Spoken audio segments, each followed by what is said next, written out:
Hey travelers, welcome back to Laura's Travel Talk, where today, in our continuing series of the 50 US states on a week, we're headed to Utah. Oh my gosh, Utah has some breathtaking scenery. It is an adventurer's paradise. It's packed with unbelievable landscapes, national parks, historic sites.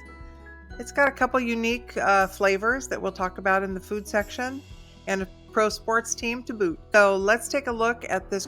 Look at that picture. I mean, come on. This place is breathtaking. So here we go. So we'll kick it off at Zion National Park. What makes Zion National Park great?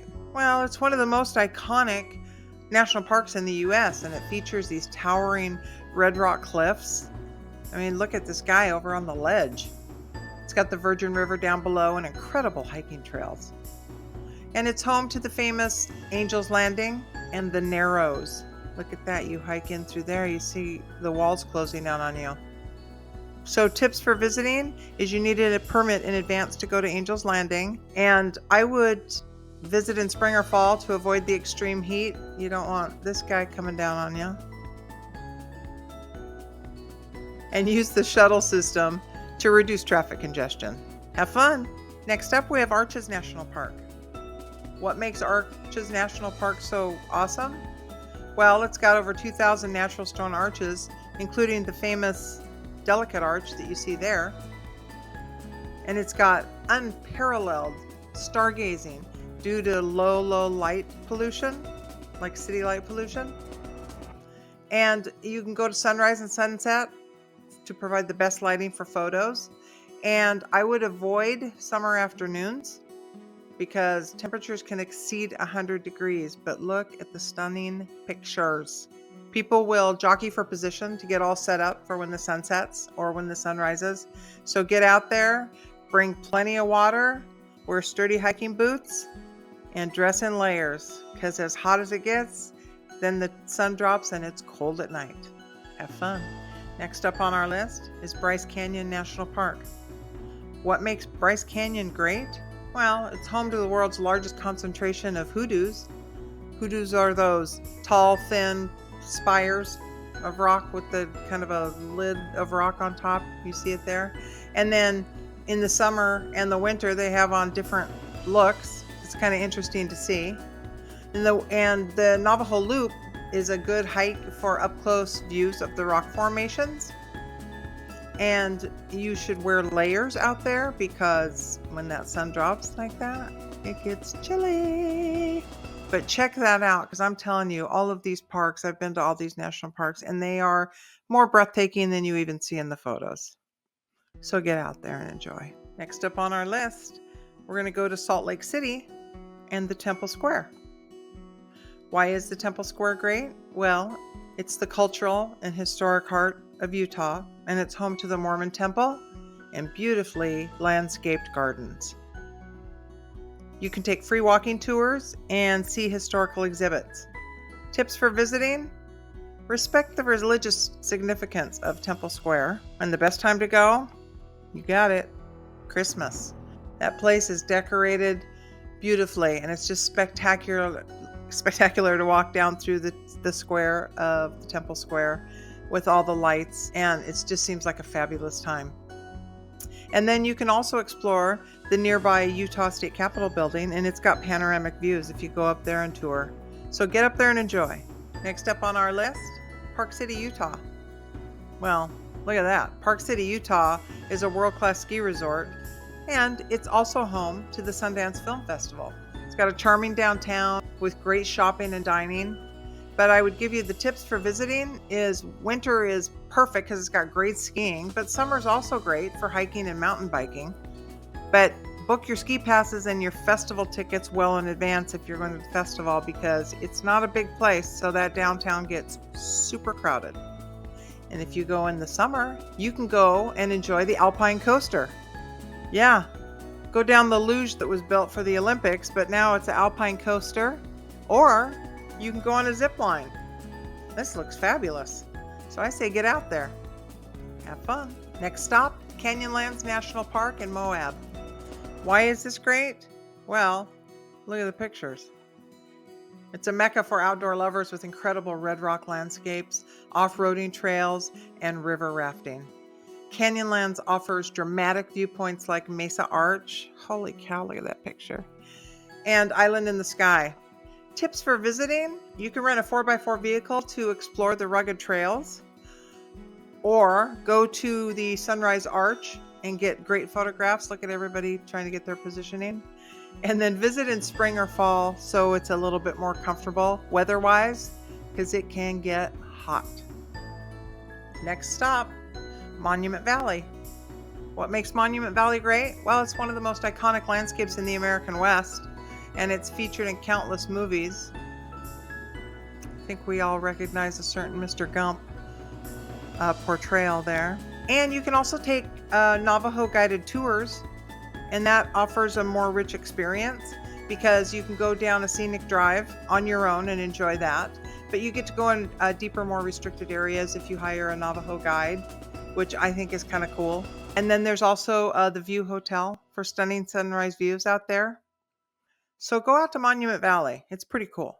Well, our next stop is the Bonneville Salt Flats.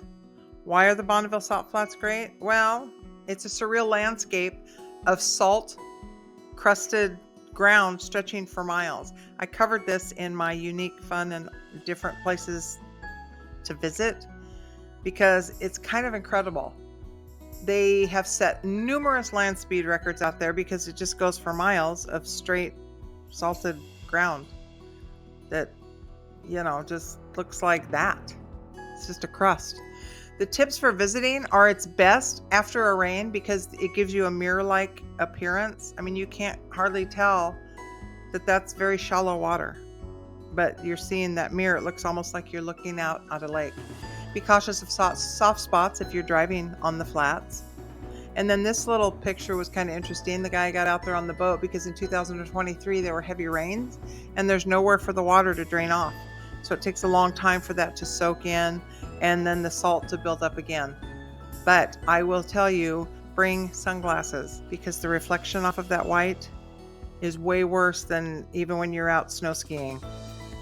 You'll get burned eyes. Be careful. Our next stop is the Great Salt Lake and Antelope Island.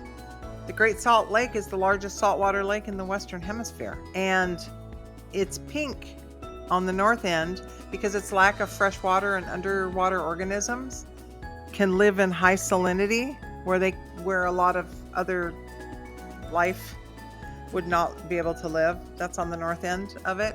So I thought I'd put that in. It's kind of interesting. But then there's also Antelope Island out there, which has bison, pronghorns, and stunning lake views.